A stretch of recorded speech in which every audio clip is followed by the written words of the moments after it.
And it's Climate Week here at NBC, and while there is plenty of doom and gloom and also methane out there, there is also some hope and inspiration coming from some bright young minds in the future. So back to the methane real fast. If you're thinking, I know methane is bad, I don't exactly know what it is, don't worry, we've got you.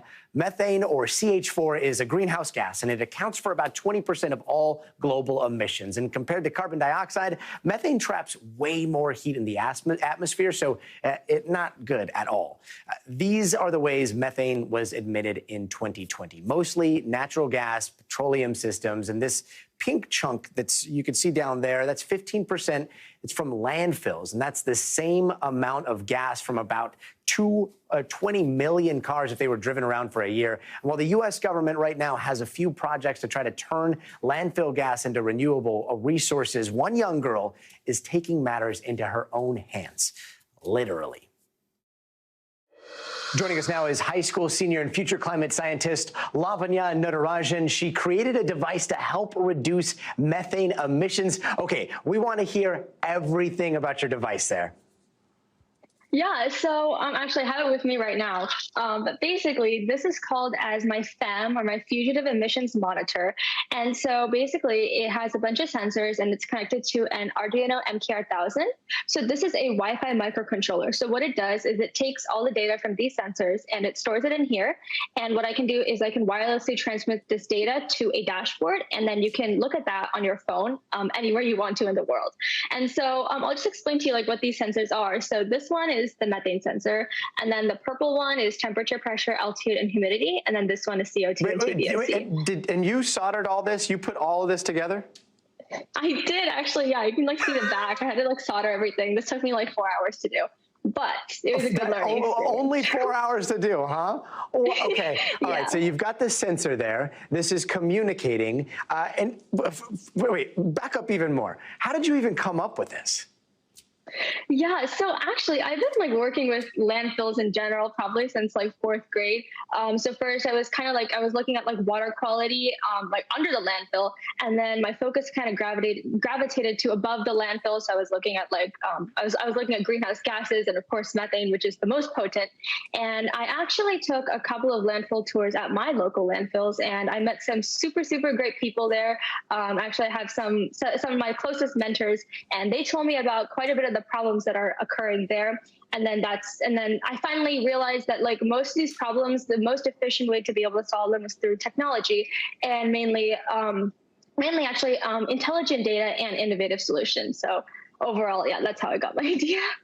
Well, okay, so you're at these landfills as a high schooler or younger, and you're talking to all of these landfill managers. They're telling you their problems. You're like, I'll be right back. And you come back with that.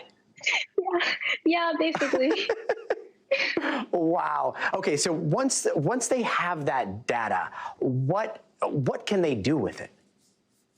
So the main reason why I wanted to have this is because normally the landfill engineers, they're only going up to certain locations in the landfill to take data only once a month, and that's not enough data to make any type of informed solution. So I wanted to do is to be able to get all that data real time and to see it anywhere. And so basically what's going to happen is after they get this data, you can make an informed solution. And so what I did, the second part of my project, is I actually created a machine learning model which predicted the methane based on the moisture content inside of my landfill simulator at home.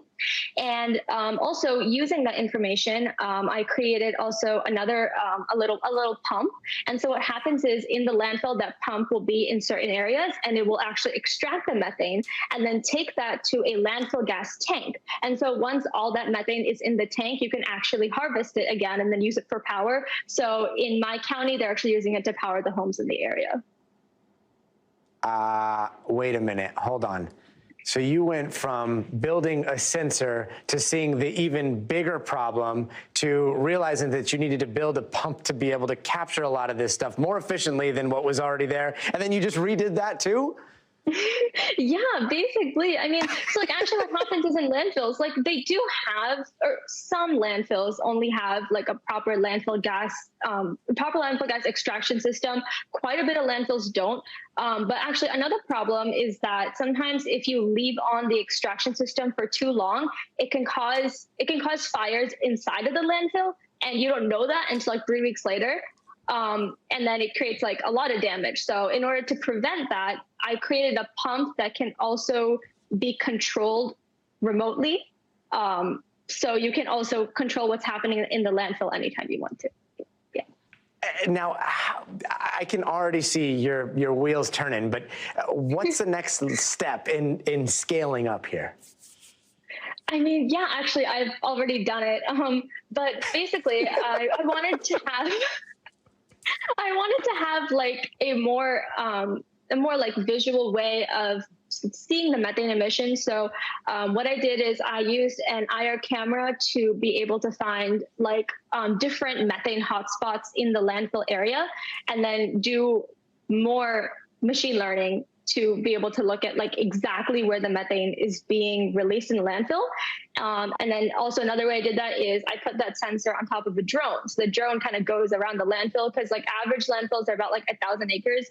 And like actual landfill engineers have to go to like throughout the whole landfill to take data. So if you just put a drone and if you make it go around, it's like easier. So. Okay, so the last question, and the math that I'm trying to do, you're 17 now, you have to be 35 to run for president. What year can we vote for you for president? Oh, for president. 2042. 2042, okay. Lavanya, 2042 for president. You heard it here first.